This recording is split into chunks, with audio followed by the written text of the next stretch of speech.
اعوذ باللہ من الشیطان اللعین الرجیم بسم اللہ الرحمن الرحیم الحمدللہ رب العالمین وصلی اللہ علی محمد وآلہ الطیبین الطاہرین المعصومین ولعنت الدائم علی اعدائہم اجمعین من الآن الی قیام یوم الدین اما بعد فقد قال اللہ تبارک و تعالی فی کتابہ الکریم وقولہ الحق وهو اصدق القائلین بسم اللہ الرحمن الرحیم وللہ علی الناس حج البیت من استطاع الیہ سبیلا۔ ہماری گفتگو حج تمتع میں چل رہی تھی اور حج تمتع کا جو پہلا حصہ ہوتا ہے عمرہ تمتع، وہ عمرہ مفردہ ہی کی طرح ہوتا ہے۔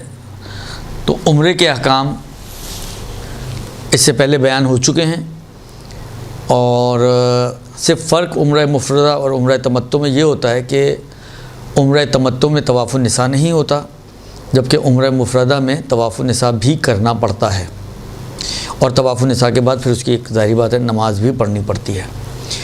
اس طواف النساء اور نماز طواف النساء کے علاوہ عمرہ مفردہ اور عمرہ تمتع میں سوائے نیت کے اور کوئی فرق نہیں ہے۔ عمرہ تمتع میں عمرہ تمتع کی نیت کریں گے، عمرہ مفردہ میں عمرہ مفردہ کی نیت کریں گے، تو اعمال کے اعتبار سے دونوں ایک جیسے ہیں۔ اور اس کا مختصراً بیان ہو چکا ہے، اب وہ اختصار ہی 2-2.5 گھنٹے کا ہو تو یہ ایک الگ بحث ہے۔ اس کے بعد دوسرا حصہ جو حج تمتع کا آتا ہے، دیکھیں حج تمتع وہ حج ہوتا ہے، میں تھوڑا سا اس کو بیان کر دوں کہ حج تمتع وہ حج ہوتا ہے کہ جو 80 کلومیٹر سے باہر رہنے والے افراد، 16 فرسخ سے باہر رہنے والے افراد جو ہے وہ جو حج کرتے ہیں اس کو حج تمتع کہا جاتا ہے۔ حج تمتع یعنی جتنے بھی پاکستان سے جانے والے یا باہر کے دوسرے ملکوں سے جانے والے افراد ہیں وہ سارے کے سارے حج تمتع کرتے ہیں۔ حج تمتع کے 2 حصے ہوتے ہیں، ایک عمرہ تمتع، ایک حج تمتع۔ عمرہ تمتع سمجھیں بیان ہو چکا ہے، آج جو تذکرہ کرنا ہے وہ اس حج کے دوسرے حصے کا تذکرہ کرنا ہے جو حج تمتع کہلاتا ہے۔ اچھا، عمرہ تمتع میں آخری عمل تقصیر ہوتا ہے، یعنی بالوں کو چھوٹا کرنا، تھوڑے سے بال پکڑیں کاٹ دیں۔ اس تقصیر کے بعد اور حج کا احرام پہننے سے پہلے یہ جو درمیان کا زمانہ ہے، 2-3 احکام ہیں جو اس درمیانی زمانے کے لیے بھی بیان کیے گئے ہیں شریعت میں۔ پہلا حکم جو اس درمیانی حصے کا ہے وہ یہ ہے کہ آپ اس درمیانی پیریڈ میں کوئی عمرہ مفردہ انجام نہیں دے سکتے۔ مثلا فرض کریں جس طرح ہمارے یہاں گروپس ہوتے ہیں جو زیادہ دنوں کے لیے جاتے ہیں، 2 ذی الحج کو 1 ذی الحج کو وہ فرض کریں واپس آئے مکے اور انہوں نے عمرہ تمتع کا احرام پہنا اور عمرہ تمتع کر لیا۔ اب حج تمتع کا احرام 8 ذی الحج کو پہنیں گے، بیچ میں کم و بیش 1 ہفتہ 6 دن ہیں ہمارے پاس، تو کوئی یہ سوچے کہ چلو ان 6 دن میں 6 عمرے کر لیتا ہوں۔ 6 تو 6 آپ ایک عمرہ بھی نہیں کر سکتے۔ عمرہ مفردہ اس زمانے میں جائز نہیں ہے۔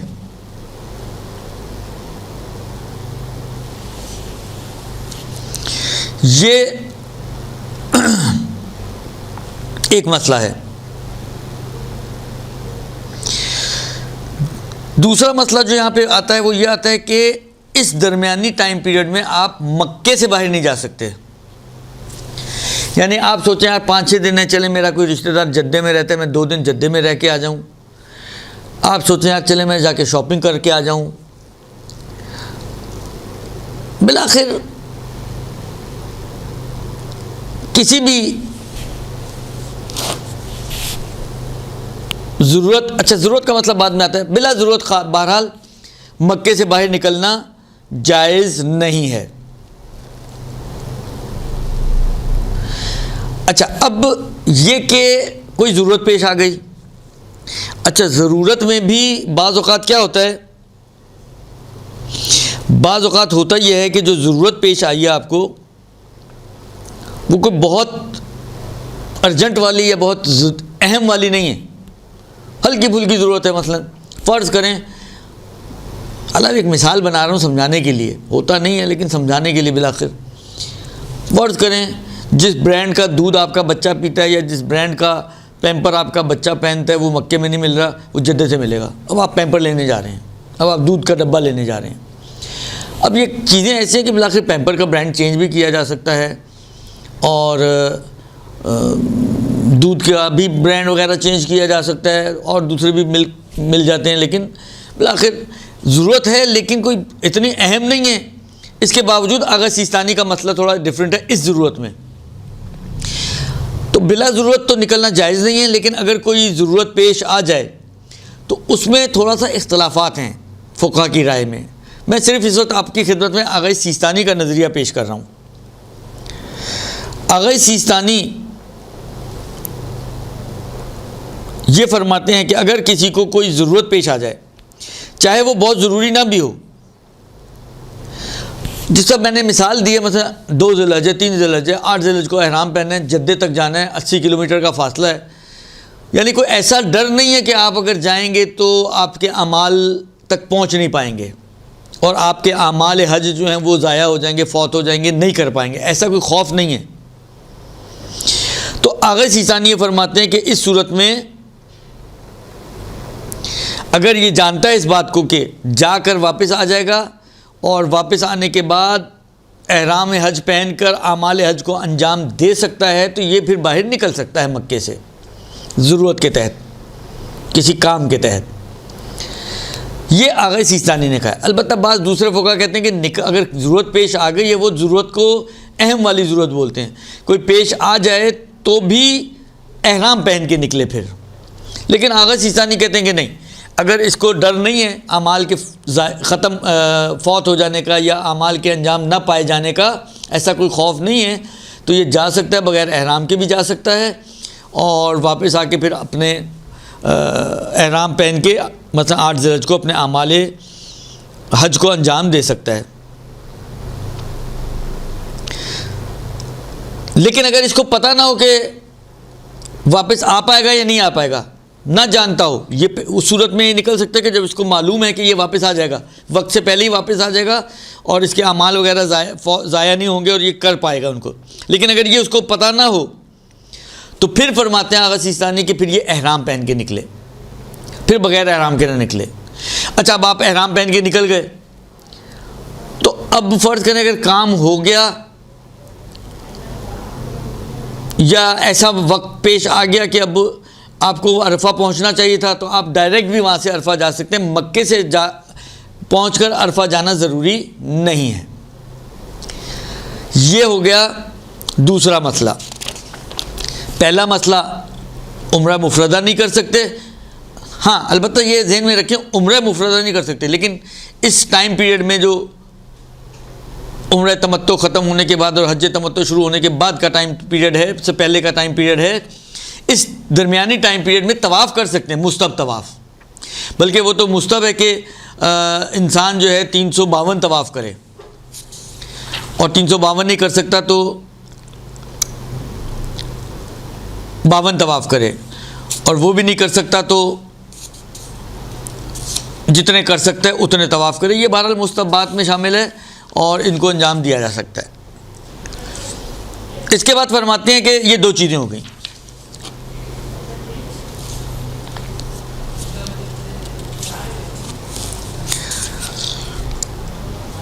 اس کے بعد فرماتے ہیں کہ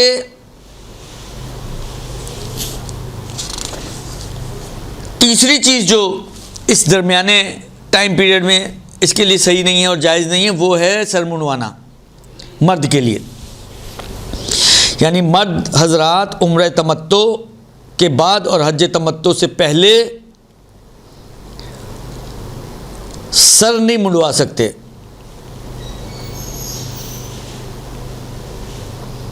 سر نہیں منڈوا سکتے.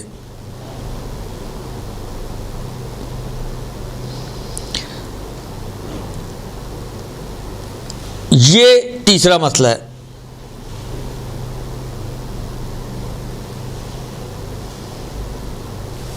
اچھا، ایک چیز میں اور آپ کی خدمت میں عرض کروں وہ تقریباً بہت پیش آتا ہے مسئلہ، خاص طور پر ان لوگوں کے لیے کہ جو اطراف کی زیارتوں پہ نکلتے ہیں عمرہ تمتع کے بعد۔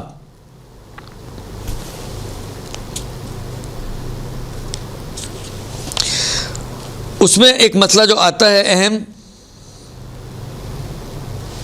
وہ یہ ہے کہ غار حرا لوگ جاتے ہیں اس کی زیارت کرنے کے لیے۔ عمرہ تمتع کے بعد اگر آپ غار حرا جانا چاہیں تو آیا غار حرا جا سکتے ہیں؟ کیونکہ اس کے اندر تھوڑا سا یہ ہے کہ آیا وہ مکے کے اندر ہے یا مکے کے باہر ہے۔ تو اس میں آیت اللہ سیستانی یہ فرماتے ہیں کہ احتیاط واجب یہ ہے کہ مکے سے باہر نہ نکلے، اور اس احتیاط میں غار حرا بھی شامل ہے۔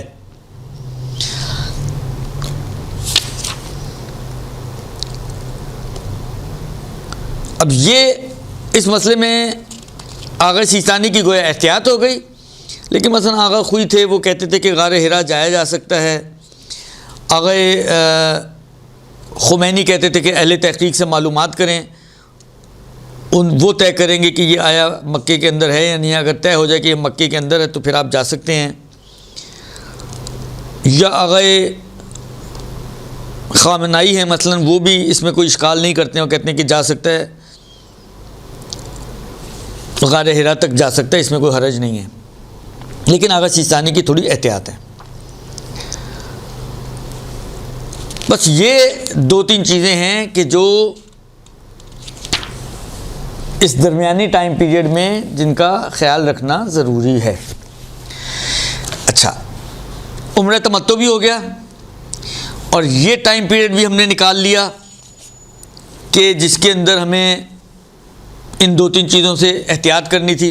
اب آ گیا 8 ذی الحج۔ دیکھیں ارکان حج جو ہیں وہ ہیں 13۔ پہلی چیز احرام پہننا، دوسری چیز وقوف عرفات، تیسری چیز وقوف مزدلفہ، چوتھی چیز 10 ذی الحج کو منی میں بڑے شیطان کو کنکر مارنا، پانچویں چیز قربانی کرنا منی میں، چھٹی چیز حلق یا تقصیر کرنا۔ یہ 6 چیزیں ہو گئیں۔ اچھا، 5 چیزیں اعمال مکہ کہلاتی ہیں، جو آپ کو تقصیر وغیرہ کرنے کے بعد کسی بھی ٹائم کر سکتے ہیں آپ، یعنی 10 ذی الحج کو بھی کر سکتے ہیں، شام میں جا کے 11 کو بھی، 12 کو بھی، جب بھی آپ جانا چاہیں کر سکتے ہیں۔ وہ 5 اعمال ہیں، اعمال مکہ کہلاتے ہیں۔ اس میں حج کا طواف ہے، اس طواف کی نماز ہے، صفا اور مروہ کے درمیان سعی ہے، طواف النساء ہے، اور اس کی نماز ہے۔ یہ 5 چیزیں ہو گئیں، تو 6 اور 5 ہو گئیں 11۔ 12ویں چیز کیا ہے؟ 12ویں چیز یہ ہے کہ آپ کو 2 راتیں منی میں گزارنی ہیں، شب 11 اور شب 12، اس تفصیل کے مطابق جو بعد میں بیان ہوگی۔ تو یہ ہو گئی 12ویں چیز، 11ویں چیز، 12ویں چیز، سوری یہ 12ویں چیز ہوگی، 13ویں چیز، اور آخری چیز یہ ہے کہ جن 2 راتوں میں آپ نے منی میں رات گزارنی ہے، جو 2 راتیں آپ نے منی میں گزارنی ہیں، انہی کے دنوں میں تینوں شیطانوں کو بالترتیب، پہلے چھوٹے کو، پھر درمیانے کو، پھر بڑے کو کنکر مارنے ہیں۔ تو یہ ہو گئی 13ویں چیز۔ بس یہ 13 چیزیں ہیں جو حج میں واجب ہوتی ہیں۔ عمرے میں اگر عمرہ تمتع ہو تو 5 چیزیں واجب ہیں، جس میں احرام، طواف، نماز طواف، سعی اور تقصیر ہے۔ اور اگر یہی عمرہ مفردہ ہو تو اس میں پلس ہو جاتا ہے ان 5 کے علاوہ طواف النساء اور اس کی نماز، 2 چیزیں اور ایڈ ہو جاتی ہیں تو ہو جاتی ہیں 7 چیزیں۔ اور حج میں ہیں 13 چیزیں جس کا میں نے تذکرہ آپ کی خدمت میں کیا۔ اب ایک ایک کر کے ہم تھوڑا تھوڑا تذکرہ ان کا کریں گے اور دیکھیں کہ کہاں تک یہ بات پہنچ پاتی ہے آج کی حد تک۔ عمرے کے احکام میں یہ بات آئی تھی کہ احرام کے لیے پروردگار عالم نے خاص سپاٹس معین کیے ہیں جن کو ہم میقات کہتے ہیں، اور میقات سے احرام کو پہنا جاتا ہے۔ اب حج کا احرام پہننا ہے تو ہمیں میقات جانا پڑے گا، تو حج کے احرام کا میقات کیا ہے؟ تو فرماتے ہیں کہ حج کے احرام کا میقات مکہ ہے، یعنی حج کا احرام مکے سے ہی پہنا جاتا ہے۔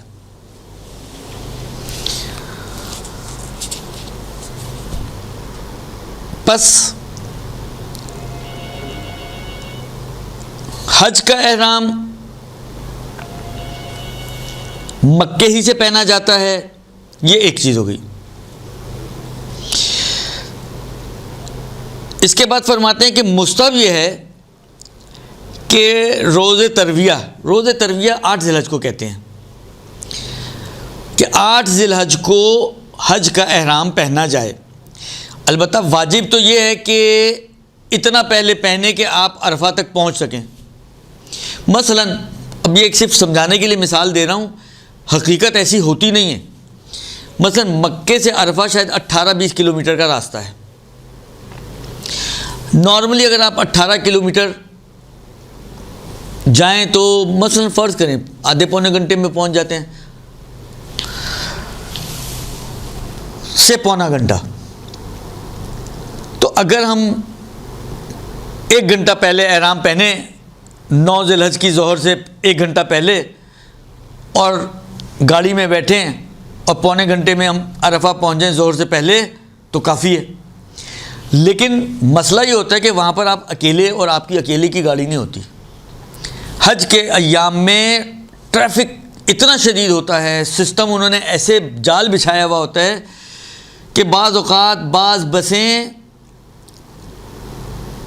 8 ذی الحج کو نکلتی ہیں لیکن 9 ذی الحج کی زوال تک بھی عرفہ نہیں پہنچ پاتی، بھٹک گئیں، پولیس والوں نے روک کے کسی دوسرے راستے پہ ڈال دیا، وہ راستہ پتہ نہیں کہیں کا کہیں لے گیا ان کو، پھر جب چکر لگا کر آتے ہیں تو پھر وہی پریشانیاں، ایک بھول بھلیاں بنا ہوا ہوتا ہے وہاں پر۔ اس لیے اب واجب تو صرف اتنا ہی ہے کہ اتنی دیر پہننا ہے حج سے پہلے کہ عرفہ کا جو ٹائم ہے 9 ذی الحج کی زوال، اس سے پہلے پہن کر آپ وہاں پہنچ جائیں بس۔ لیکن مستحب یہ قرار دیا گیا کہ آپ 8 ذی الحج کو احرام پہنیں، جس کو عرض کیا نا کہ یوم ترویہ کہا جاتا ہے۔ اچھا، اب ایک مسئلہ ہم نے کہا جی مکہ اس کا میقات ہے، مکے میں آپ کو احرام پہننا ہے۔ اب جو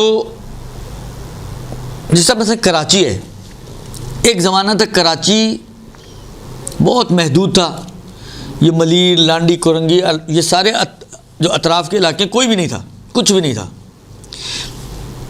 پھر آہستہ آہستہ یہ بڑھتا گیا، مثلا ملیر بھی آباد ہو گیا اور کورنگی بھی آباد ہو گیا اور لانڈی بھی آباد ہو گیا، یہ اطراف کے علاقے آباد ہوتے گئے، یہ کراچی بنتا گیا۔ اب ملیر میں کھڑا ہوا شخص نہیں کہتا کہ میں کراچی سے باہر کھڑا ہوں، کراچی میں کھڑا ہوا ہے۔ اسی طرح کی کچھ سچویشن ہے مکے کی، ایک ہے مکہ قدیم اور ایک ہے مکہ جدید۔ عزیزیہ کا نام آپ لوگوں نے حاجیوں کے منہ سے سنا ہوگا کہ یہ عزیزیہ کا علاقہ نیا آباد علاقہ ہے، البتہ ابھی آج کے زمانے میں اس کو بھی مکہ کہا جاتا ہے، لیکن یہ مکے کی قدیم مکے کی ایکسٹینشن ہے جو عزیزیہ یا اس کے عزیزیہ جنوبی ہے، شمالی ہے، یہ علاقے ہیں۔ اب سوال یہ ہے کہ ہم نے کہا جی مکے میں آپ احرام پہن سکتے ہیں، تو آیا قدیم مکے میں پہننا ہے جو وہ پرانے زمانے میں مکہ ہوا کرتا تھا، مثلا پیغمبر کے زمانے کا مکہ، یا نہیں؟ اگر ہم عزیزیہ میں بھی ہوٹل میں رکے ہوئے ہیں، کیونکہ اکثر قافلے اور عزیزیہ کی سائڈ پہ رکے ہوئے ہوتے ہیں، کیونکہ بہرحال تھوڑا دور کا علاقہ ہے اور اچھے ہوٹل بنے ہوئے ہیں وہاں پر، تو جس کو کہتے ہیں نا کم خرچ اور بالا نشین والا حال ہوتا ہے قدیم مکے کی نسبت۔ تو اب یہ احرام فرض کریں میرا ہوٹل ہے مکے میں اور مکے میں بھی عزیزیہ میں، تو میں کیا عزیزیہ میں اپنے روم سے احرام پہن سکتا ہوں اور یہ میرا احرام کافی ہوگا؟ آغا سیستانی فرماتے ہیں کہ ہاں کافی تو ہے، لیکن احتیاط اور اولا اور بہتر یہ ہے کہ آپ پرانے مکے سے پہنیں۔ لیکن اگر کوئی شخص جدید مکے سے بھی پہن لے تو احرام بہرحال اس کا صحیح ہے۔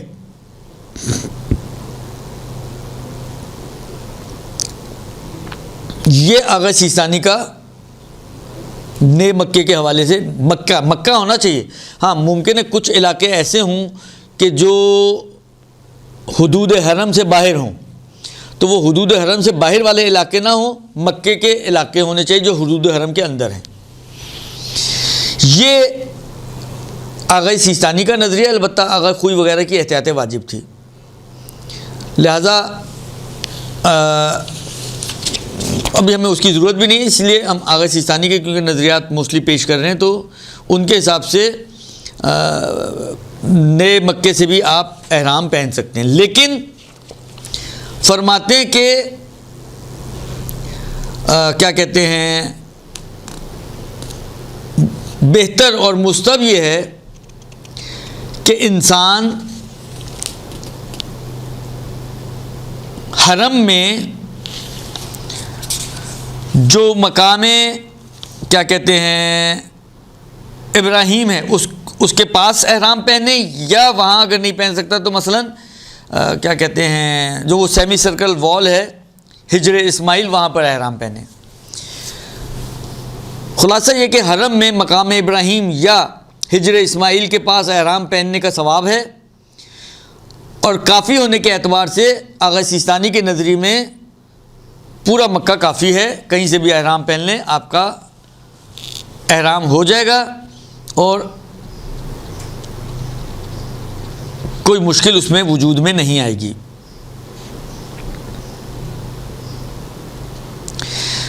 یہ ہو گیا آپ کا احرام۔ بس 8 ذی الحج کو، اچھا نارملی جو پریکٹس ہے میں وہ بھی آپ کو بتاتا چلوں، جو گروپس کی پریکٹس ہوتی ہے نارملی وہ یہ ہوتی ہے کہ وہ 8 ذی الحج میں رات کے وقت احرام پہنتے ہیں، مثلا 9، 9:30، 10 بجے اس طرح آتے ہیں گروپس حرم میں، عزیزیہ میں بھی رہ رہے ہوتے ہیں تو حرم میں لے کر آتے ہیں گروپس کو، وہاں پہ نیت احرام کہہ کے جب فارغ ہوتے ہیں 10، 10:30، 11 بجے بسوں میں بیٹھتے ہیں اور عرفہ کی طرف چلے جاتے ہیں۔ موسٹلی گروپس ہمارے یہ کر رہے ہوتے ہیں۔ بس پہلا واجب ہم نے انجام دے دیا جو ہے احرام۔ دوسرا واجب ہے وقوف عرفہ۔ عرفہ یا عرفات ایک میدان ہے کہ جہاں پر انسان کے لیے رکنا ارکان حج میں سے قرار دیا گیا ہے، اور واجب ہے کہ انسان زوال شرعی، ظہر شرعی سے لے کر غروب آفتاب تک عرفہ کے میدان میں قیام کرے۔ وقوف کہتے ہیں رکنے کو، ٹھہرنے کو، وقوف کہتے ہیں رکنے اور ٹھہرنے کو۔ فرماتے ہیں کہ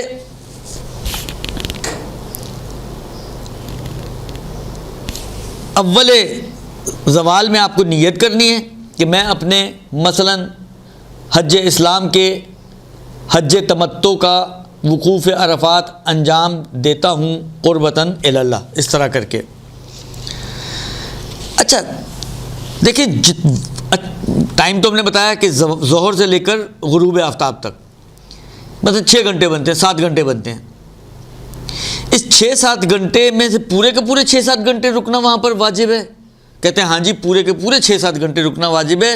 اس سے پہلے جان بوجھ کر اگر کوئی نکل جاتا ہے تو اس کے اوپر اونٹ کا کفارہ آتا ہے، یہ بات ذہن میں رکھیے گا۔ تو آپ جان بوجھ کر بغیر کسی وجہ ضرورت کے عالماً و عامداً اس پورے ٹائم پیریڈ میں عرفات کے میدان سے باہر نہیں جائیں گے۔ رکن کتنا ہے؟ آیا واجب یہ پورا واجب ہے تو پورا رکن بھی ہے؟ کہتے نہیں، اتنی دیر ٹھہرنا کہ کہلائے کہ آپ نے وقوف میں قیام کیا ہے، آپ ٹھہرے ہیں مثلا 5 منٹ، اتنا رکن ہے۔ لیکن واجب سارا ہی ہے۔ جس طرح نماز آپ پڑھتے ہیں نا، نماز میں فرض کریں قیام رکن ہے نا، تو کتنا رکن ہے؟ آپ کہتے ہیں جی تکبیرۃ الاحرام کے وقت کا قیام اور قیام متصل بے رکوع، یہ 2 قیام جو ہیں وہ رکن ہے، باقی جتنے بھی قیام ہیں وہ رکن نہیں ہیں لیکن واجب ہیں۔ رکن نہیں ہے کا مطلب یہ نہیں کہ چھوڑ سکتے ہیں ہم، واجب ہیں لیکن رکن نہیں ہیں۔ اسی طریقے سے وقوف عرفات میں اس کو کہتے ہیں مسمع عرفات، مسمع وقوف، یعنی جس کو کہا جائے کہ آپ نے وقوف کیا ہے، فرض کریں 5 منٹ، تو یہ رکن ہے، البتہ واجب اول ظہر سے لے کر غروب آفتاب تک واجب ہے۔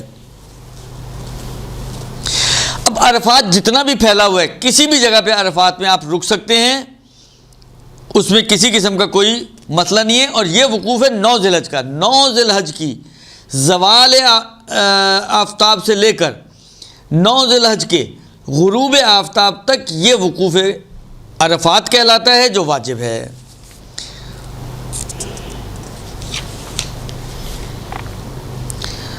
اب وہی والی بات ہے کہ اب یہ بحث یہاں پہ بھی آ سکتی ہے غروب آفتاب کا، تو غروب آفتاب ہوئی جو اہل سنت والا غروب آفتاب ہے، یعنی 10 منٹ پہلے، یا غروب آفتاب جو اہل تشیع کا غروب آفتاب ہے 12 منٹ بعد۔ تو کہتے ہیں کہ یہ بالآخر غروب آفتاب لکھا ہے آغا سیستانی نے، تو ظاہراً تو یہ کہ وہ اہل سنت والے کے حد تک ہی کافی ہے، لیکن احتیاط ہی ہے نا، احتیاط کرنے میں جہاں اتنا رکیں تو 10 12 15 منٹ اور رک جائیں، تو 10 12 15 منٹ بعد نکلیں تو زیادہ بہتر ہے۔ یہ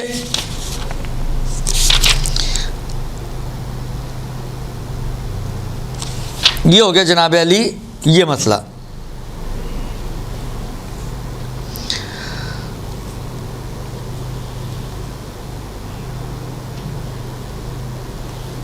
یہ اس وقوف کو جو ہم نارملی جا کے کرتے ہیں، اس کو وقوف اختیاری کہا جاتا ہے۔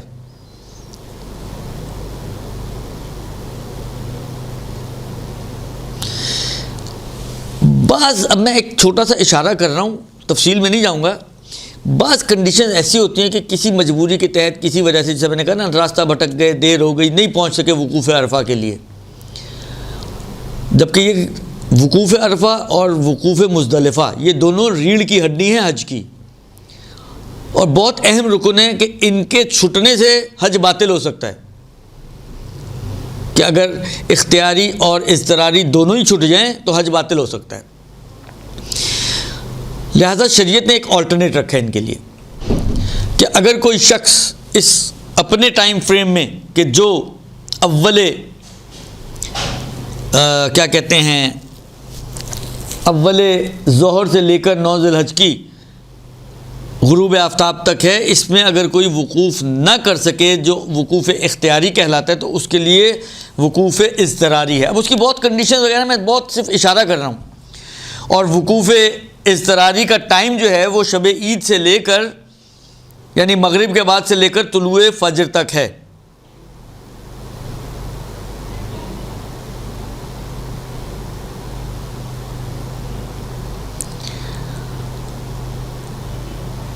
طلوع فجر تک اس پورے یعنی مغرب سے لے کے طلوع فجر میں، اب یہاں پہ یہ پورا واجب نہیں ہے، ہاں اضطراری میں یہ پورا واجب نہیں ہے۔ اضطراری میں یہ ہے کہ یہ مغرب سے لے کر طلوع فجر تک کبھی بھی آئے، 5 7 10 منٹ کا وقوف کرے اور واپس آگے بڑھ جائے، مینا چلا جائے، مشعر چلا جائے، مشعر الحرام یعنی مزدلفہ کا میدان، تو یہ کافی ہے۔ یہ ہو گیا وقوف عرفات۔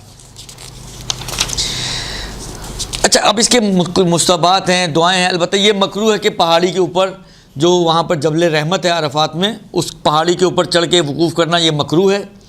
پہاڑی کے دامن میں وقوف کرنا چاہیے، امام حسین نے بھی وہیں وقوف کیا تھا، باقی اہل بیت اور ائمہ اور پیغمبر کا بھی وقوف وہیں ہوتا تھا، وہیں خیمے لگتے تھے، اور دعائے عرفہ جو مشہور ہے امام حسین علیہ السلام کی، وہ بھی وہیں پڑھی گئی تھی۔ اور اس کے کچھ اور مستحبات ہیں کہ جو انشاءاللہ العزیز آپ مناسک حج نامی کتاب میں دیکھ سکتے ہیں۔ اس لیکچر میں ان کی کوئی خاص گنجائش موجود نہیں ہے ہمارے پاس، کیونکہ ہمیں شارٹلی یہ باتیں آپ کی خدمت میں پیش کرنی ہیں۔ مغرب کے بعد اچھا اب ایک مسئلہ آتا ہے کہ مزدلفہ میں مغرب عشاء پڑھی جائے۔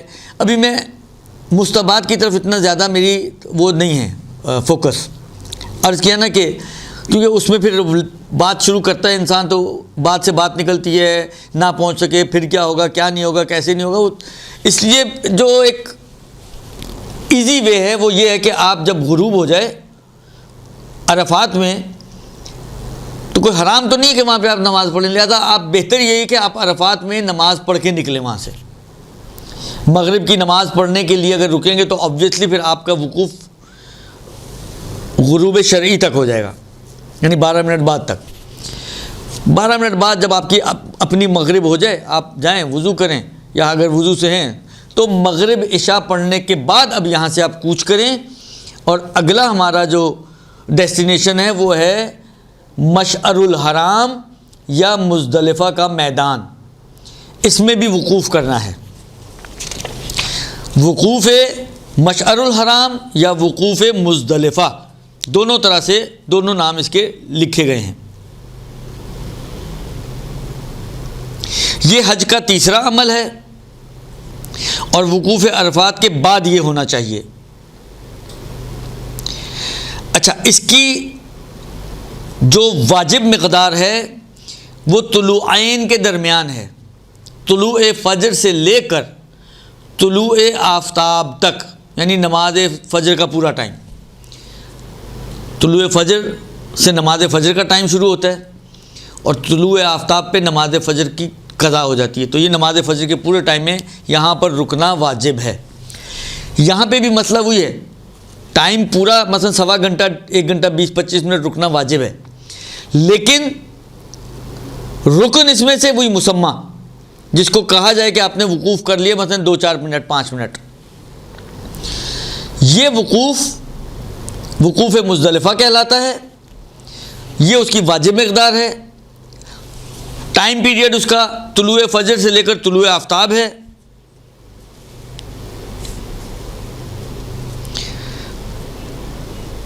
رکن اس میں سے مسمى ہے، لیکن واجب یہ پوری مقدار ہے.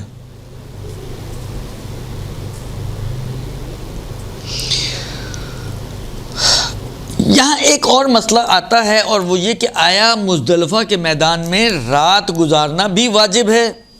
یعنی شب عید جو ہوگی، یہ 9 ذی الحج کو تو آپ جب نکلیں گے عرفہ سے تو آٹومیٹکلی وہ شب عید ہو چکی ہوگی. تو یہ شب عید آیا جو 10 ذی الحج کی رات ہے، شب عید ہے، آیا یہ مزدلفہ کے میدان میں گزارنا واجب ہے؟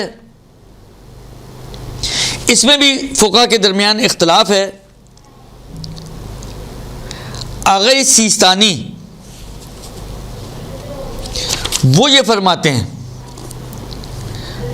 کہ رات کا کچھ حصہ جو شب عید ہے ہماری، صبح ہونے سے پہلے کا حصہ ہے، نہیں طلوع فجر سے پہلے کا جو حصہ ہے، تو پوری رات گزارنا مشعر میں واجب نہیں ہے، رات کا کچھ حصہ گزارنا واجب ہے. مثلا کوئی شخص عرفہ کے میدان میں پڑا رہے، مثلا فرض کریں کہ فجر 5 بجے ہو رہی ہے، وہ وہاں سے مثلا 4 بجے نکلے، 4:30 بجے پہنچ جائے عرفہ آدھا گھنٹہ پہلے، تو یہ کافی ہے آغا سیستانی کے نظریے کے مطابق. اور احتیاط اس میں یہاں پر یہ ہے کہ ایک انسان رات کے وقوف کی نیت کرے اور ایک انسان طلوعین والا جو واجب والا وقوف ہے اس کی نیت کرے.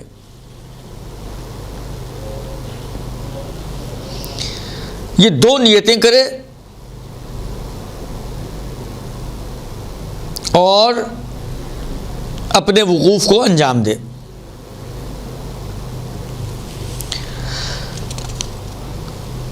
دیکھیں جو وہاں پر بورڈز بڑے بڑے لگے ہوئے ہیں، مطلب Mina starts here, Mina ends here, Muzdalifah starts here, Muzdalifah ends here, Arafat starts here, چاروں طرف اس کی یہ سارے بورڈز لگے ہوئے ہیں.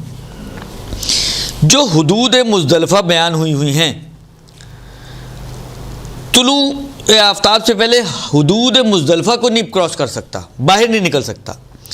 لیکن فرض کریں، مثلا اب میں مثال سمجھانے کے لیے دے رہا ہوں، فرض کریں یہاں سے مزدلفہ سٹارٹ ہو رہا ہے، یہاں پر اینڈ ہو رہا ہے، یہ عرفات اس سائڈ پر ہے، اب وہاں سے آئے یہاں پر، یہ مزدلفہ، یہاں سے پھر آگے جائیں گے، تھوڑا سا آگے جائیں گے تو مینا شروع ہو جائے گا.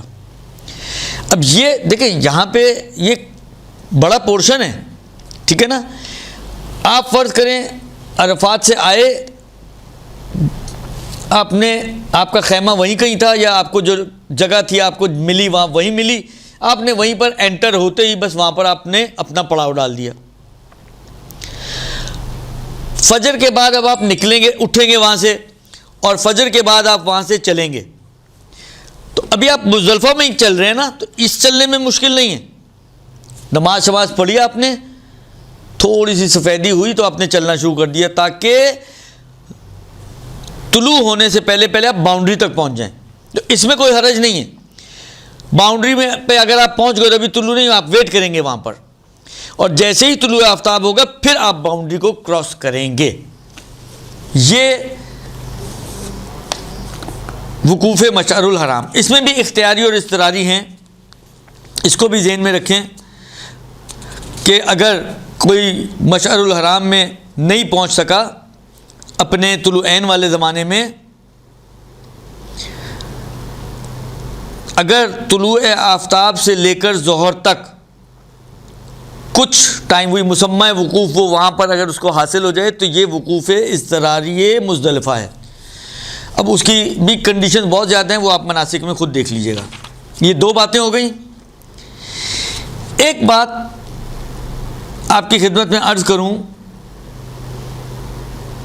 اور وہ یہ ہے کہ کچھ افراد ایسے ہیں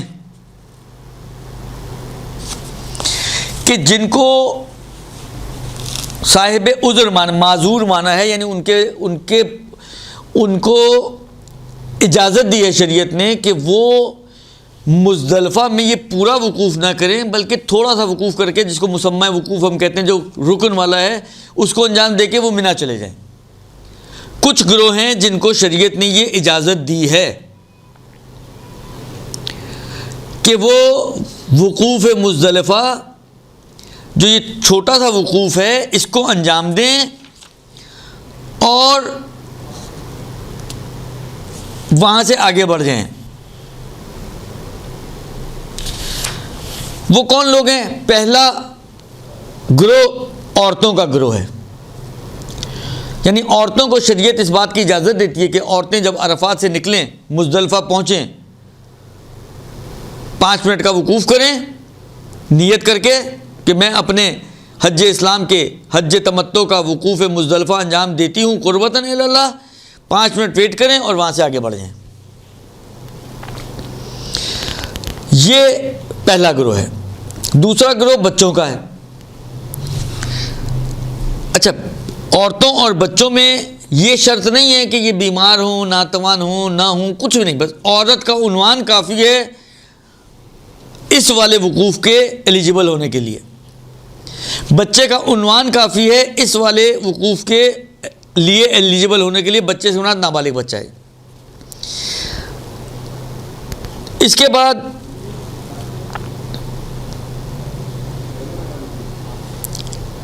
بیمار، وہ لوگ جو بیمار ہیں، تو بیماروں کو بھی اس بات کی اجازت دی ہے شریعت نے کہ وہ یہ چھوٹا سا وقوف جو واجب وقوف کی مقدار ہے، یعنی رکن والا ہے، وہ اس کو انجام دیں اور منی چلے جائیں مثلا. اور چوتھا گروہ جو ہے وہ ہے بوڑھوں کا. بوڑھے افراد اور کمزور افراد، ان کو بھی اجازت دی ہے شریعت نے کہ یہ وقوف مزدلفہ میں سے وہ 5 منٹ والا وقوف کریں اور وہاں سے چلے جائیں.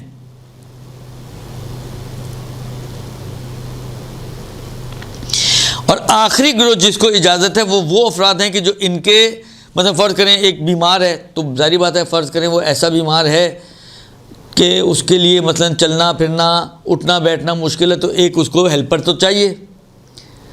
فرض کریں یہ بیمار یا یہ بوڑھا یا یہ کمزور اس ہیلپر کے بغیر نہیں رہ سکتا، تو ان کے ہیلپرز کو بھی اجازت مل جائے گی کہ وہ بھی وہاں پر تھوڑا سا وقوف کر کے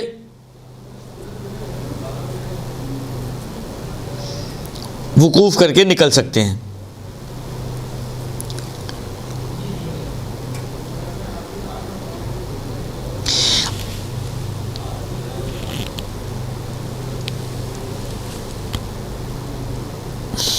اس کے بعد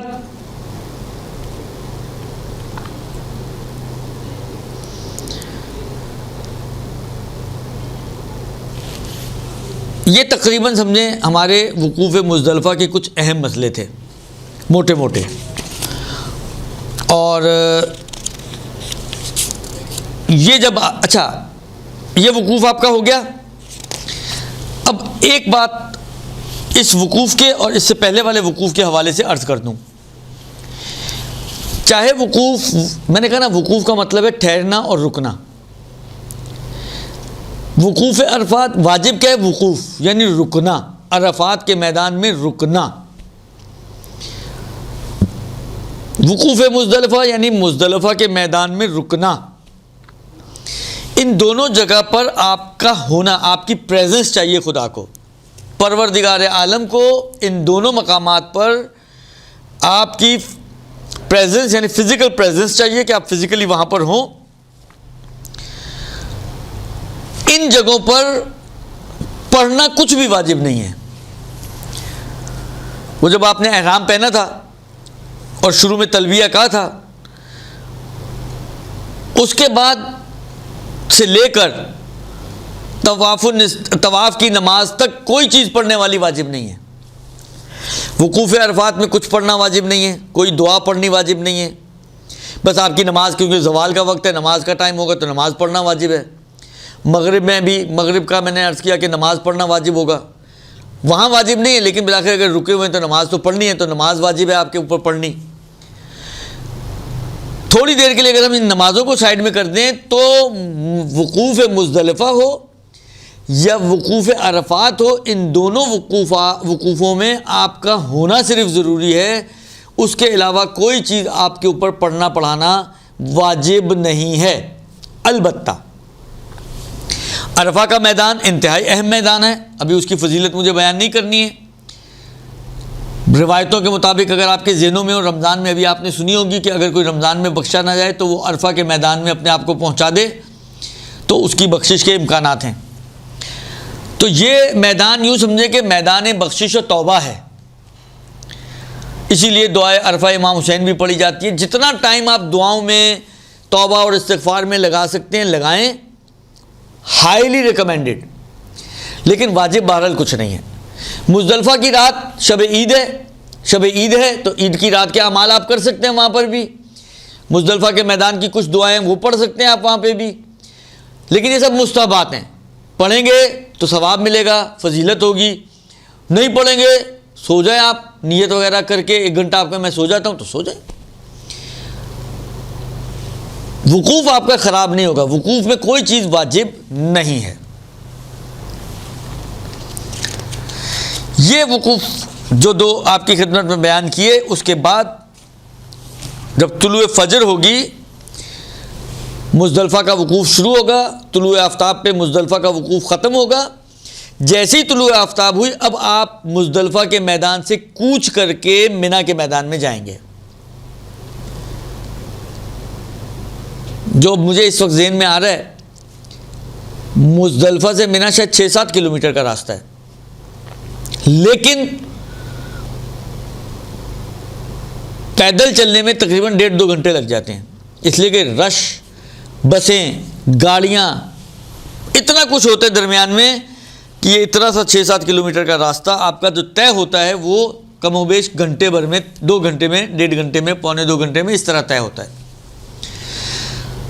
خلاصہ کلام یہ کہ آپ طلوع آفتاب کے بعد مزدلفہ کے میدان سے منا میں تشریف لائیں گے. پہلا دن یہ اب عید کا دن شروع ہو چکا ہے، سورج طلوع ہوا، عید کا دن شروع ہو گیا. پہلا دن ہے منا کا آپ کا، اور عید کا دن ہے 10 ذی الحجہ کا دن ہے. 10 ذی الحجہ کے دن میں منا کے میدان میں 3 چیزیں آپ پر واجب ہیں. 3 چیزیں آپ پر واجب ہیں، اور ان تینوں میں ترتیب ہے جو میں بیان کر رہا ہوں اسی حساب سے. پہلی چیز جو واجب ہے وہ ہے بڑے شیطان کو کنکر مارنا.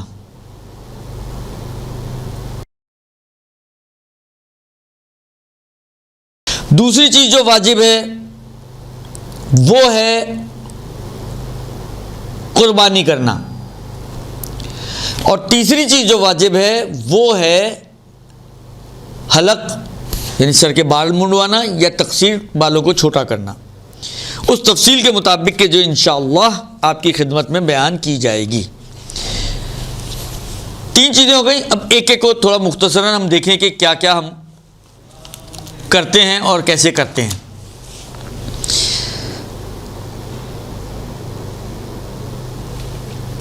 عرض کروں آپ کی خدمت میں کہ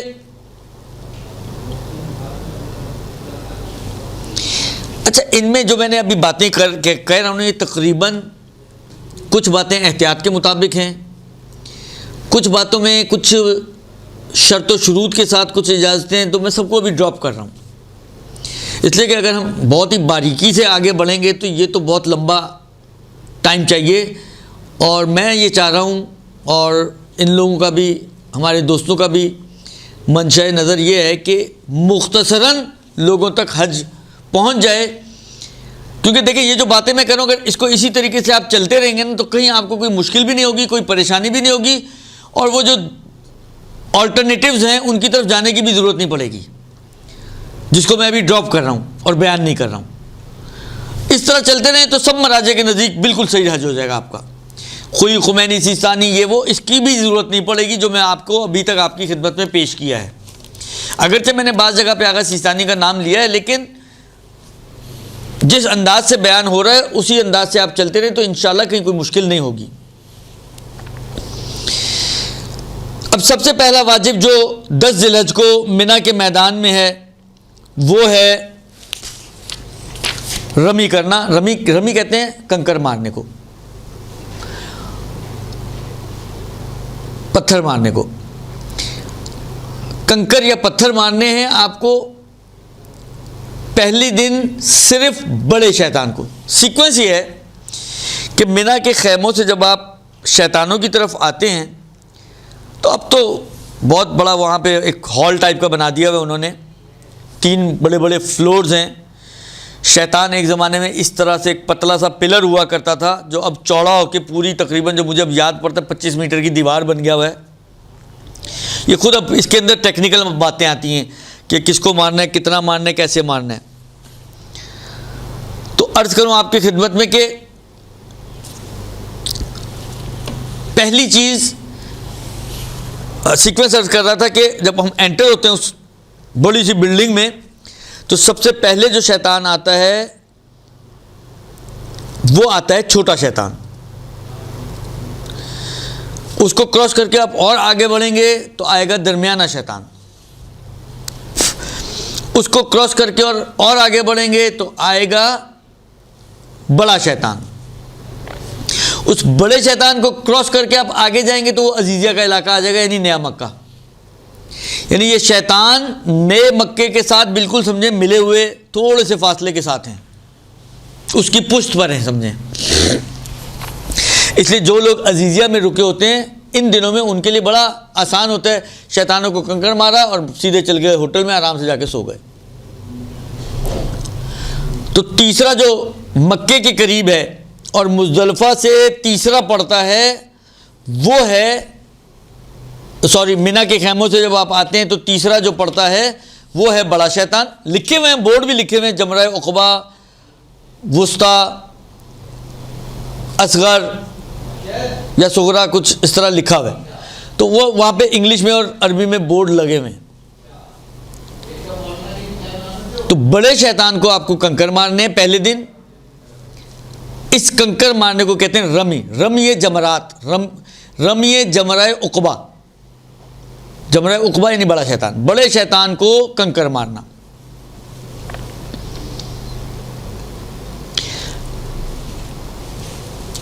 اچھا، اب میں آپ کی خدمت میں عرض کروں کہ خود کنکروں کی بھی کچھ خصوصیات وغیرہ ہیں، وہ بھی انشاءاللہ بعد میں آئیں گی، لیکن پہلے 2-4 باتیں۔ پہلا تو یہ کہ یہ جو پلر تھا اتنا سا 1 میٹر کا چوکور پلر، اس کو چوڑا کر کے انہوں نے 25 میٹر کی دیوار بنا دی مثلا۔ تو اب پرانا مثلا فرض کریں، اب میں ایک مثال کے لیے سمجھا رہا ہوں صرف، پہلے وہ اس شکل میں تھا پلر اتنا سا، اب وہ ہو گیا ایسے، تقریباً سینٹر کا پورشن وہ پورشن ہے جہاں پر وہ پلر ہوا کرتے تھے، یعنی سینٹر سے انہوں نے بڑھائے ہیں دونوں سائڈوں کو، پرانے پلر تقریباً سینٹر میں پڑتے ہیں۔ تو اب سوال یہاں پر یہ پیدا ہوتا ہے کہ کیا پرانا جو شیطان ہوا کرتا تھا شروع سے پلر والی شکل میں، جو اب اس دیوار کے تقریباً سینٹر میں پڑتا ہے، آیا اسی دیوار کے سینٹر پر ہی کنکر مارنا واجب ہے یا نہیں؟ آپ پوری دیوار پہ کہیں پہ بھی کنکر مار دیں تو کافی ہے۔ آغا سیستانی کی احتیاط واجب ہے کہ سینٹر میں ہی، اچھا اس پلر کی ایک ہائٹ بھی ہوتی تھی، ایک نارمل انسان جتنا پلر تھا، چوڑائی بھی تھی کم، ہائٹ بھی نارمل انسان جتنی تھی۔ تو آغا سیستانی کہتے ہیں کہ اسی بات کا خیال رکھتے ہوئے احتیاط واجب کی بنا پر کنکر مارے جائیں، یعنی آپ کے سامنے پوری دیوار ہے، اس دیوار میں سینٹر میں اور ایک نارمل انسان کی ہائٹ جتنا جو ہے نا اس حصے پہ کنکر مارے جائیں احتیاط واجب کی بنا پر۔ لیکن کیونکہ احتیاط واجب ہے تو اس احتیاط واجب میں ہم آغا زنجانی بھی اجازت دیتے ہیں اور آغا فیاض بھی اجازت دیتے ہیں کہ آپ سائیڈوں میں جو دیواریں ہیں ان پر بھی کنکر مار سکتے ہیں۔ تو آپ رجوع کر کے پوری دیوار پر گویا کنکر مار سکتے ہیں۔ احتیاط کرنا چاہیں تو درمیان میں ماریں، نہ کرنا چاہیں، دیکھیں بعض اوقات کیا ہوتا ہے کہ آپ پہنچے رش نہیں ہے تو کر لیں احتیاط، کیا حرج ہے؟ سامنے آپ کھڑے ہوئے ہیں، بالکل شیطان میاں آپ کے سامنے، آپ وہاں کھڑے ہوئے ہیں، ماریں۔ ایک مرتبہ ہوتا ہے رش ملتا ہے آپ کو، اتنا رش ہے کہ بڑے مشکل سے مارا جا رہا ہے تو آپ پھر سائیڈوں میں بھی مار لیں رجوع کر کے، کوئی ایشو نہیں ہے۔ اسی طریقے سے اوپر کے فلورز میں بھی آغا سیستانی کی احتیاط واجب ہے۔ آغا فیاض اجازت دیتے ہیں کہ آپ اوپر کے فلور میں بھی جا کر کنکر مار سکتے ہیں۔ تو اس اجازت سے فائدہ اٹھاتے ہوئے ہم اوپر بھی جا سکتے ہیں،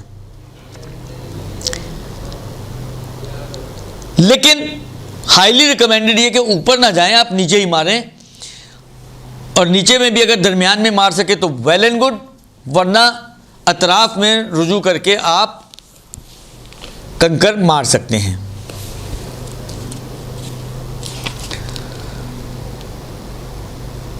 یہ ایک مطلب۔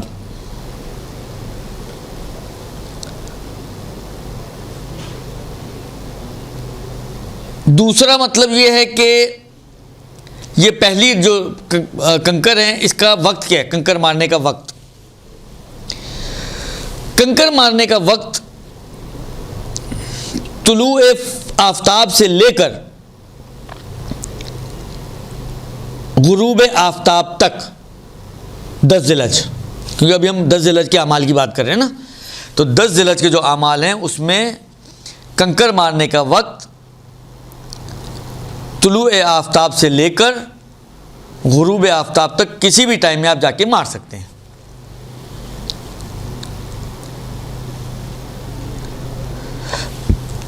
اب یہاں پر اگین ایک مسئلہ آتا ہے، اور وہ مسئلہ یہ آتا ہے کہ جن لوگوں کو مزدلفہ میں چھوٹ تھی کہ وہ چھوٹا سا وقوف کر کے، یعنی وقوف رکنی، اس کو انجام دے کر منی آ سکتے ہیں، تو انہی لوگوں کو اس بات کی بھی اجازت ہے کہ 10 ذی الحج کی جو رمی ہے وہ رات میں بھی کر سکتے ہیں۔ لہذا یہ کر سکتے ہیں یہ حضرات اور خواتین کہ اگر یہ منی آ گئے ہیں تو آگے بڑھیں اور جا کر رات میں ہی بڑے شیطان کو کنکر مار کر آ جائیں خیمے میں۔ تو اب ان کو دن میں کنکر مارنے کی کم سے کم ضرورت نہیں ہے، کیونکہ ایک ذمہ داری جو 3 ذمہ داریوں میں سے تھی وہ ان کی ہو چکی ہے۔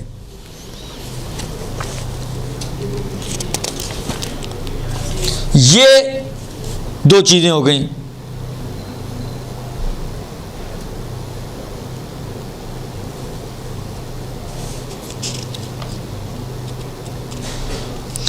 البتہ ایک چھوٹی سی شق اور عرض کر دوں اسی مسئلے میں نے کیا کہا کہ جو عذر والے لوگ ہیں جن کو مزدلفہ میں معذور مانا گیا تھا وہ یہ کام کر سکتے ہیں۔ البتہ آغا سیستانی یہ فرماتے ہیں کہ اس کے جو 7 افراد ہیلپرز جو تھے وہ تو ان کو تو سمجھیں بیماروں کی وجہ سے یا بوڑھوں کی وجہ سے ان کو ایک چھوٹ ملی تھی نا.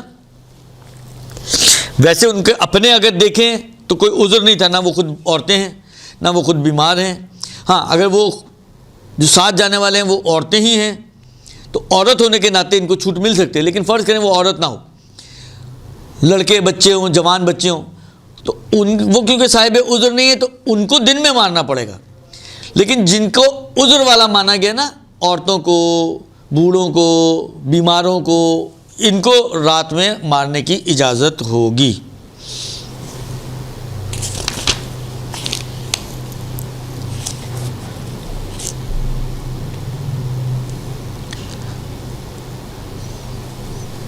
اس کے بعد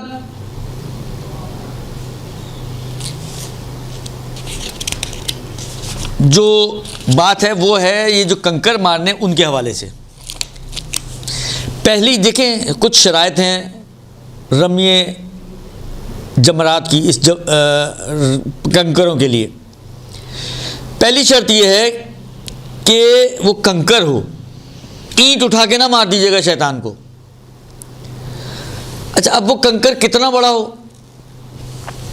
اچھا یہ بھی میں عرض کرتا ہوں آپ کو، آپ دیکھیں گے اہل سنت ہمارے جو برادران ہوتے ہیں وہاں پر بہت ہی چھوٹے چھوٹے باریک باریک کنکر جمع کر رہے ہوتے ہیں. ابھی آگے جا کے ہم پڑھیں گے کہ کنکر میں شرط یہ ہے کہ آپ کو کنفرم ہونا چاہیے کہ کنکر جا کے دیوار پہ لگا ہے. اب فرض کریں 100 آدمی کنکر پھینک رہے ہیں شونگ شونگ شونگ کر کے، اب آپ کو دیکھنا ہے تو اتنا تو ہو کہ آپ کو نظر آئے کہ یہ دیوار کو جا کے ٹچ کیا ہے.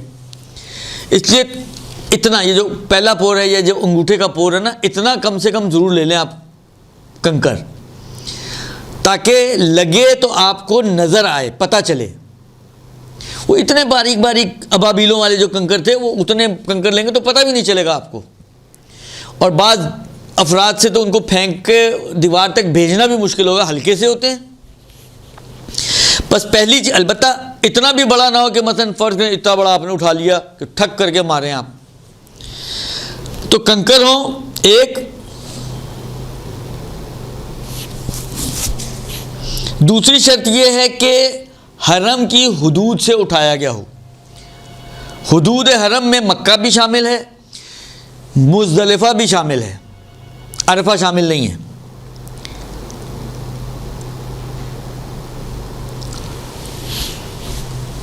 اور منی بھی شامل ہے. مستحب یہ ہے کہ یہ کنکر مزدلفہ کے میدان سے چنے جائیں. مستحب یہ ہے کہ مزدلفہ کے میدان سے ورنہ آپ مکے سے بھی چن سکتے ہیں، ٹائم ہے آپ کے پاس، جائیں اطراف میں اتنے پہاڑ ہیں وہاں سے کھدائی کریں اور نکال کے لیں تاکہ آپ کا ایک کام. لیکن مستحب یہ ہے کہ اس کو مزدلفہ کے میدان سے چنا جائے. رات جو گزارنی اس میں سے بہت سے آپ دیکھیں گے حاجی انشاءاللہ وہاں پہ یہی کام کر رہے ہوتے ہیں. دعائیں کم کھلی ہوئی ہوتی ہیں، کتابیں، کنکر زیادہ چننے والے آپ کو ملیں گے. تو دوسرا یہ ہو گیا کہ حرم کی حدود سے اٹھایا جائے. البتہ مسجدوں سے نہ اٹھائے جائیں. اس کے بعد فرماتے ہیں کہ وہ کنکر، تیسری شرط یہ کہ وہ کنکر پہلے کسی بھی سال میں، پچھلے یا ابھی کے جو دوسرے مار چکے ہیں، یعنی کسی کا یوز کنکر نہ ہو، نہ اس سال کا یوز ہو. فرض کریں جب آپ پہنچے اتنے سارے کنکر وہاں پڑے تھے، آپ نے وہیں سے اٹھایا اور وہیں پہ مار دی، نہیں. یوز کنکر نہیں ہونے چاہیے، نہ اس سال کے نہ پچھلے سالوں کے. اب دیکھیں آپ نے مکے سے کچھ کنکر جمع کیے، اب آپ کو کیا پتہ یوز ہے یوز نہیں پتہ تو اس کا مطلب ہے نہیں یوز ہیں. یقین ہونا چاہیے آپ کو کہ یہ یوز ہیں تو کافی نہیں ہوگا، یا اطمینان ہو آپ کو کہ یہ یوز ہیں تو کافی نہیں ہوگا. وإلا اگر آپ کو کچھ نہیں پتہ کہ یوز ہوئے ہیں یا نہیں ہوئے ہیں تو وہ آپ کے لیے نئے ہی شمار ہوں گے، ان سے آپ رمی کر سکتے ہیں. چوتھی شرط یہ ہے کہ وہ پتھر مباح ہونے چاہیے. کسی نے اٹھا کے رکھے، آپ نے ادھر ادھر دیکھا، وہ غائب ہے بندہ، آپ نے اس کی تھیلی اپنے پاس رکھ لی. اب وہ بیچارہ ڈھونڈ رہا میری تھیلی کہاں گئی، میری تھیلی کہاں گئی، آپ بھی چپ بیٹھے ہوئے آرام سے. یہ کنکر جو کسی اور کا مال ہے اور مالک راضی بھی نہیں ہے، اس قسم کے کنکر کو استعمال نہیں کیا جا سکتا رمی کے لیے، مباح ہونا شرط ہے۔ البتہ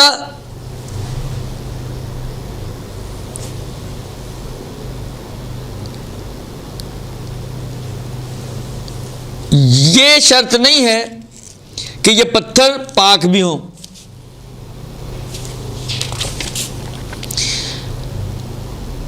پتھر کے پاک ہونے کی شرط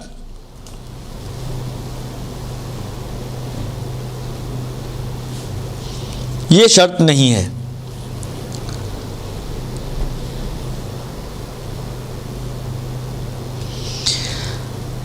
اور ضمناً یہ بھی بتا دوں کہ جس طریقے سے پتھر کے پاک ہونے کی شرط نہیں ہے، اسی طریقے سے اس شخص کے جو رمی کر رہا ہے، مارنے والا ہے، اس کے بھی طہارت میں باطہارت ہونا شرط نہیں ہے۔ وضو وغیرہ نہیں ہے تو بھی کوئی حرج نہیں ہے، وہ کیا کہتے ہیں کنکر مار سکتا ہے۔ اس کے بعد یہ تو کچھ پتھر کی شرائط ہو گئی نا، کہ پتھر جو ہے وہ کنکر ہو، بہت بڑی اینٹ نہ ہو، حرم کی حدود سے اٹھایا گیا ہو پتھر، ان یوز ہو پتھر، مباح ہو پتھر، یہ سب پتھر کی شرائط تھی۔ اب ہے رمی کے واجبات، یہ جو میں نے رمی کرنی ہے اس کے واجبات۔ پہلی چیز تو نیت ہے کہ قصد قربت، شیطان کو بھی اگر کنکر مار رہے ہیں تو آپ کی نیت خالص ہونی چاہیے، قصد قربت کے ساتھ آپ کنکر ماریں۔ تو پہلی چیز ہو گئی نیت۔ دوسری چیز ہو گئی پتھر کو پھینکنا ہے، اٹھا کے آپ پکڑا اپنے ایک بنچ 7 پتھروں کا اور جا کے دیوار کو لگا دیے، یہ کافی نہیں ہے، پتھر کو پھینکنا شرط ہے۔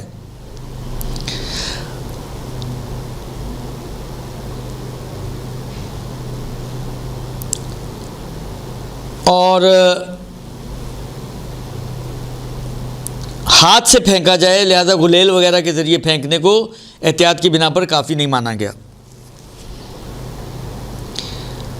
2 چیزیں ہو گئیں۔ تیسری چیز، پھینکنے میں کسی کی مدد نہ لیں یا کسی اور چیز کے کو سہارا نہ بنائیں۔ مثلا کوئی مار رہا تھا، آپ نے اپنا پتھر اس کو مارا، اس کی فورس کی وجہ سے وہ جا کے دیوار پہ لگ گیا، یہ کافی نہیں ہے۔ آپ خود اس کو پھینکیں اور بغیر کسی کی مدد کے پھینکیں۔ چوتھا واجب یہ ہے کہ 7 عدد کنکر مارنے ہیں۔ دیکھیں کنکروں میں ہم لوگ بڑی ہوشیاریاں بعض اوقات کرتے ہیں، ہوشیاریاں نے دکھائیں یہاں پر، حج کا مسئلہ ہے، نہ 7 سے کم نہ 7 سے زیادہ۔ اگر کسی کو 7 سے زیادہ مارنے کا شوق ہو تو احتیاط کی نیت سے مارے، مثلا 7 مار لیے،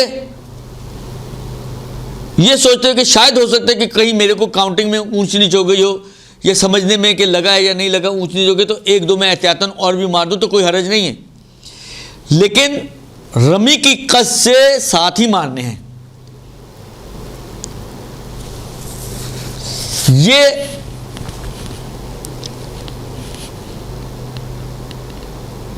ہو گئی چوتھی چیز کہ 7 پورے کنکر مارنے ہیں، کم نہ زیادہ۔ اس کے بعد دیکھیں کنکر دیوار پر ایک ایک کر کے لگیں، ایک کے بعد ایک کے بعد ایک کے بعد ایک۔ 7 آپ پکڑے اور ایک ساتھ پھینک دیو، 7 ایک ساتھ لگ گئے، یہ صحیح نہیں ہے۔ لیکن آپ کوئی ٹیکنیکل ٹائپ کے آدمی ہیں، سرکس میں کام کیا ہوا ہے آپ نے پتھروں کو لے کے کوئی اس انداز سے جھٹکا مارا کہ وہ ایک ایک کر کے 7 لگ رہے ہیں، یہ کافی ہو جائے گا۔ 7 بار پھینکنا ضروری نہیں ہے، 7 پتھر کو ایک دفعہ پھینکیں لیکن لگیں وہ ایک ایک کر کے، یہ صحیح ہو جائے گا۔ لیکن اگر آپ نے پھینکا وہ ایک ساتھ جا کے لگیں تو وہ سمجھیں وہ کاؤنٹ نہیں ہوں گے۔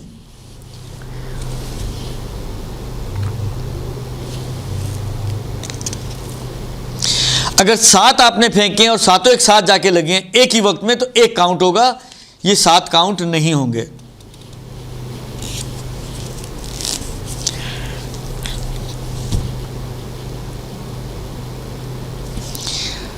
اب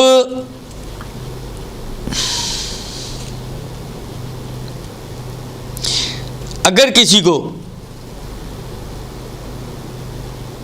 شک ہو گیا کہ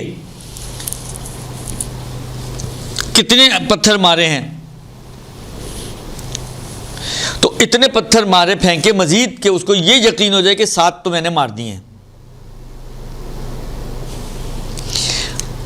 لیکن اگر عمل ختم ہونے کے بعد، خیمے میں آنے کے بعد کوئی شک کرے کہ 6 مارے تھے یا 7، تو پھر وہ اپنے شک کی پرواہ نہ کرے۔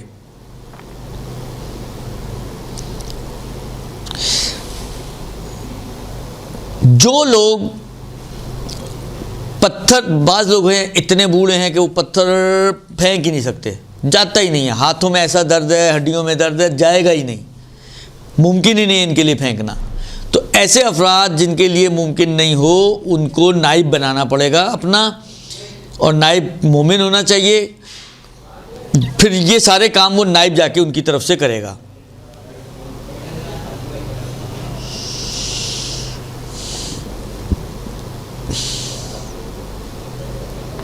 یہ ایک مسئلہ۔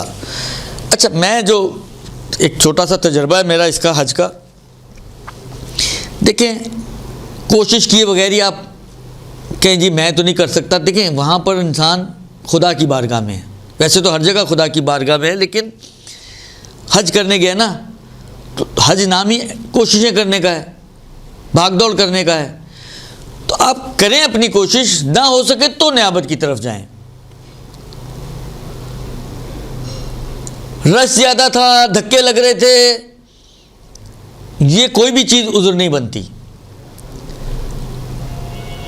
بس نیابت ہو سکتی ہے، لیکن جب آپ کے لیے پتھر مارنا ممکن نہ ہو تو اس صورت میں نیابت ہو سکتی ہے۔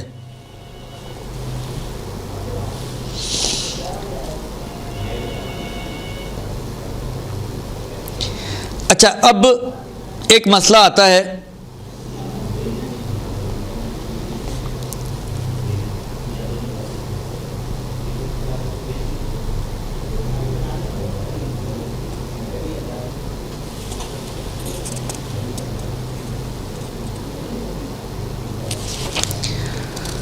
کہ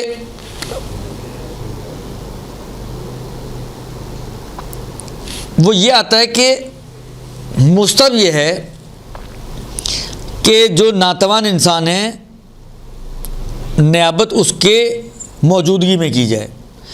البتہ یہ مستحب ہے، وہی والی بات ہے، ناتوان ہے تو اس کو لے کر آئیں اٹھا کر رش میں، ضرورت نہیں ہے، گرمی بھی خاص بعض اوقات ہوتی ہے، لیکن مستحب قرار دیا ہے۔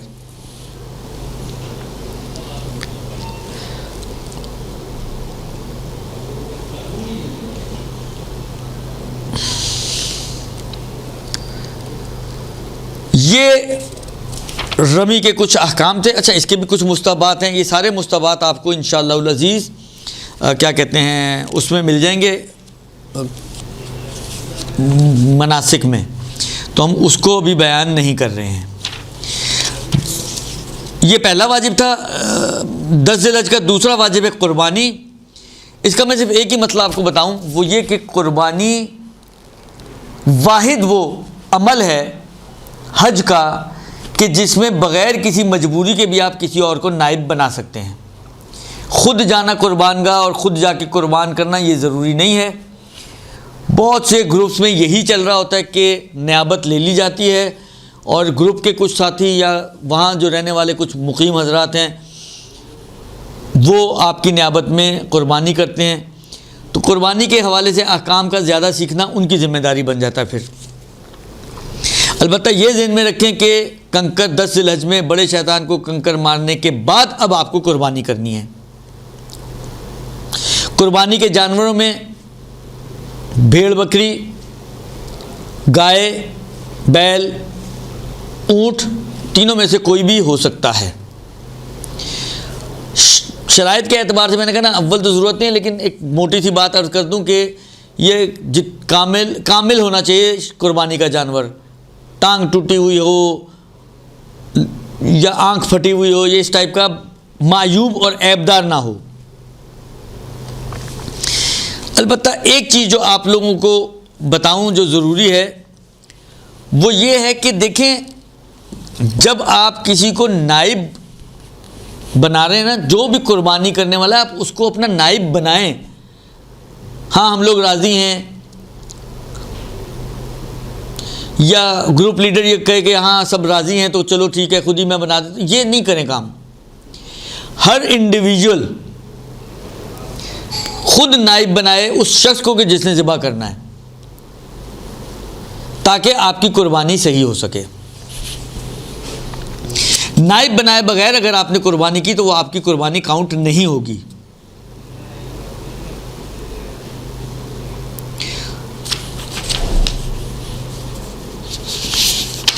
میں نے کہا نا کچھ ایسے مسائل ہیں کہ جن کو بیان کرنے کی اتنی ضرورت نہیں ہے، کیونکہ وہ آپ کا اپنا مسئلہ نہیں رہے گا، وہ پھر جو نائب وائب ہیں ان کی ذمہ داریاں بن جائیں گی. اس لیے فعلاً میں قربانی کے احکام کو یہاں پہ چھوڑ رہا ہوں.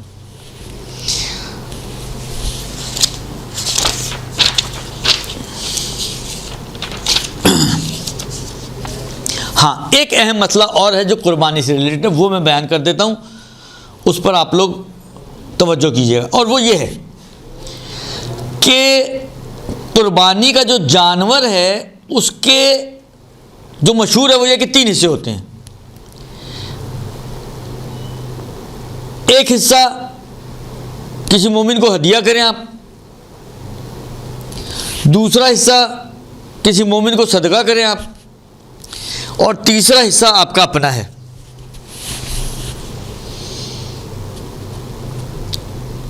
تیسرا حصہ آپ کا اپنا ہے. اب آغا سیستانی یہ فرماتے ہیں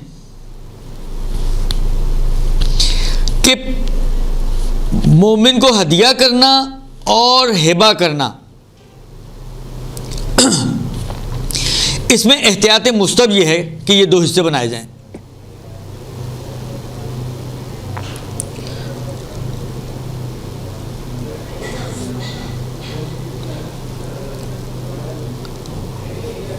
یعنی آغا سیستانی کے نظریے میں آغا سیستانی احتیاط لگاتے ہیں، منتہا احتیاط مستحب ہے کہ ایک حصہ مومن کو ہدیہ کریں اور ایک حصہ مومن کو صدقہ دیں.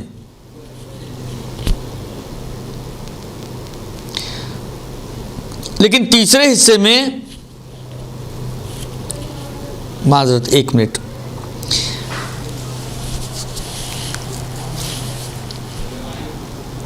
تین حصے جو بیان کیے گئے ہیں ان 3 حصوں میں سے آغا سیستانی کی احتیاط واجب ہے فقیر والے حصے میں کہ جو فقیر کو صدقہ کرنا ہے اس میں احتیاط واجب یہ ہے کہ یہ فقیر کو صدقہ کیا جائے، یعنی ضروری ہے احتیاط کی بنا پر. باقی تو دیکھیں ایک تو آپ کا اپنا ہے، آپ کی مرضی ہے، آپ جو مرضی کرنا چاہیں، آپ اس کو کھائیں، پھینکیں، جلا دیں، کسی کو ہبہ کر دیں، کچھ بھی کریں.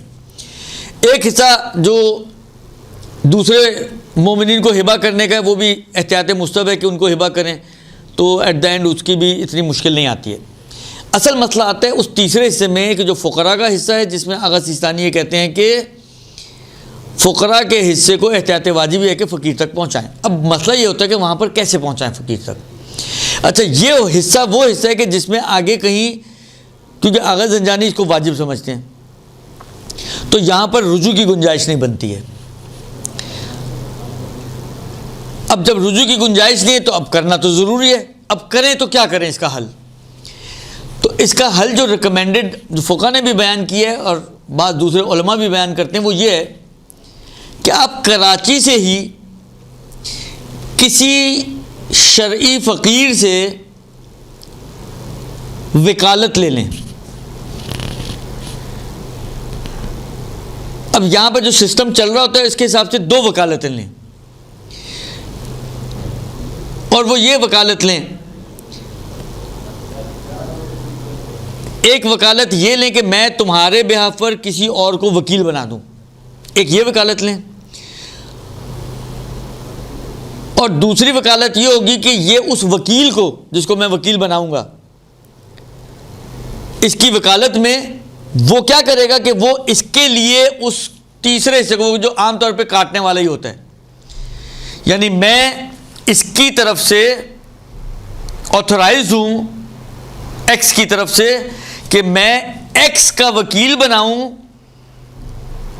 وائی کو جو ذبح کرنے والا ہے، کہ یہ وائی اس 1/3 گوشت کو اس ایکس کی طرف سے ایکسیپٹ کرے، اور ایکس نے آپ کو اتنی اتھارٹی دی ہے کہ وہ پھر جو مرضی کرنا چاہو کر لو، حتیٰ پھینکنا بھی پڑے تو پھینک دو۔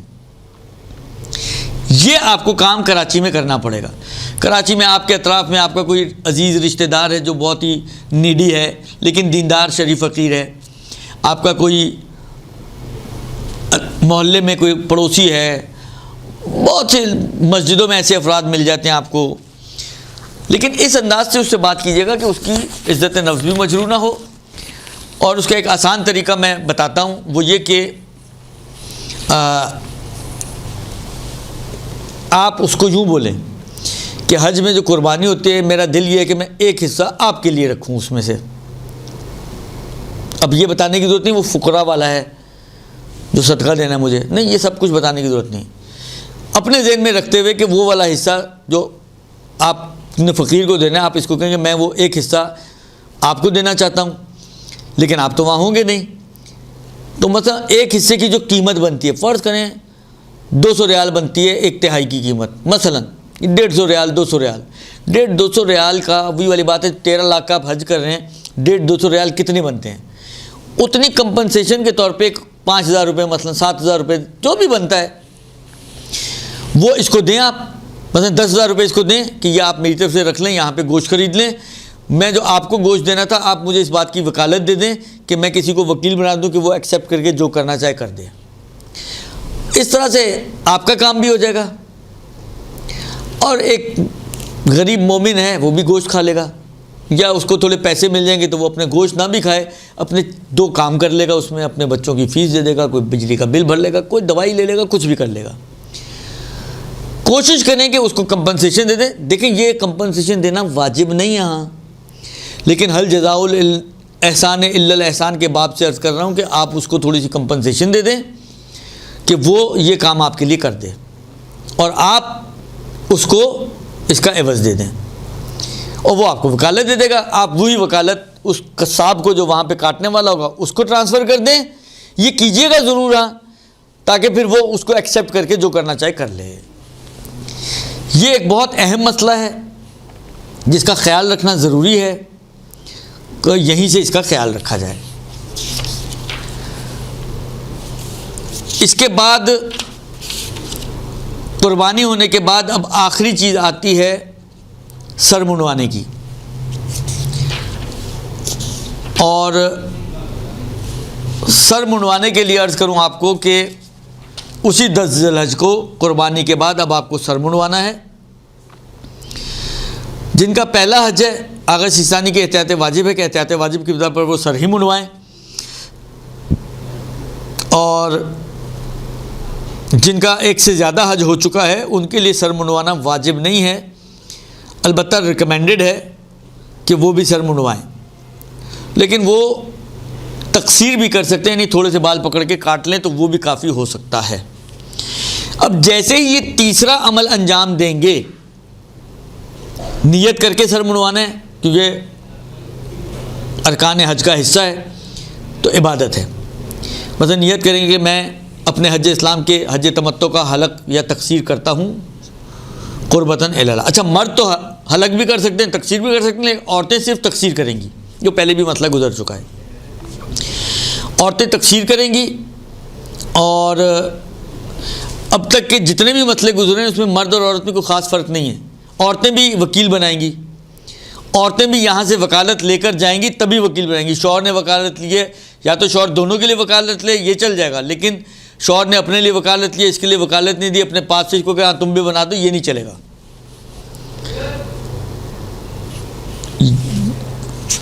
یہ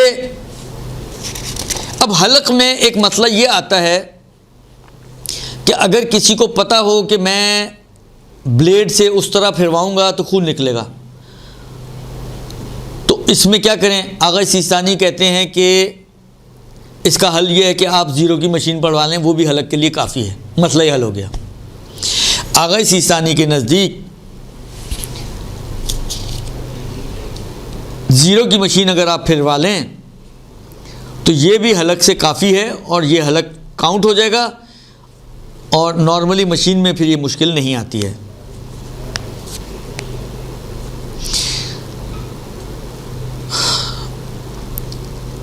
اسی حلق و تقصیر میں عرض کیا، جس طرح عمرے میں بیان ہو چکا ہے کہ جب تک اپنا احرام نہیں اترے گا آپ کسی اور کے لیے حلق و تقصیر نہیں کر سکتے، پہلے اپنا کریں پھر دوسروں کا کریں. اور آغا سیستانی کے نزدیک تقصیر میں یا حلق و تقصیر کی جگہ پر ناخن کاٹنا احتیاط کی بنا پر کافی نہیں ہے.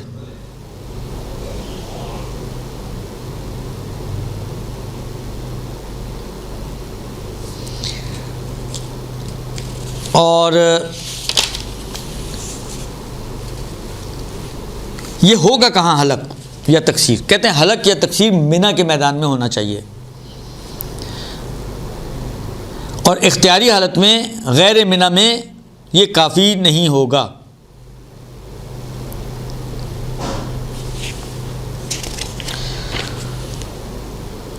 یہ بھی 10 ذی الحج کے دن تیسرا واجب ہے. حلق اور تقصیر کرنے کے بعد اب تقریباً 85-90% اعمال جو حرام ہوئے تھے، افعال جو حرام ہوئے تھے احرام کی وجہ سے، وہ آپ کے آزاد ہو جاتے ہیں. آپ سلا ہوا لباس بھی پہن سکتے ہیں، آپ جو ہے وہ کیا کہتے ہیں زینت بھی کر سکتے ہیں، آپ جو ہیں وہ اور جو محرمات احرام تھے وہ سارے کے سارے آپ پر حلال ہو جائیں گے.